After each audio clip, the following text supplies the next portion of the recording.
Түркістан облысында агроөнеркәсіп кешенін дамытудың 2023-2027 жылдарға арналған тұжырымдамасы әзірленді.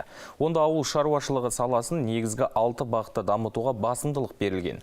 Олар ауыл шаруашылығы дақылдарын әртараптандыру, жылыжай шаруашылығын дамыту, қарқынды бау шаруашылығын дамыту, жеміс көкөніс өнімдерін сақтау жүктемелерін арттыру, мақта кластерін дамыту, мал шаруашылығын дамыту, қайта өңдеу саласын дамыту және серпінді инвестициялық жобалар.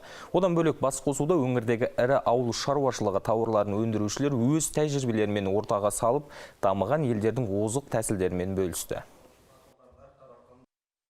Егіс көлемі 2023 жылы егіс көлемін 860 мың гектарға орналастыру, бір алқаптан 2-3 өнім алу жобасы 9303 гектарға енгізу, қосымша 93 гектарға жылыжайлар салу, ауыл шаруашылығы негізгі капиталына 75 миллиард теңге, тамақ өнеркәсібіне 11 миллиард теңге жеке инвестициялар тартылып, жалпы өнім көлемі 1 триллион 127 миллион теңгеге жеткізу жоспарланып, жұмыстар басталып кетті.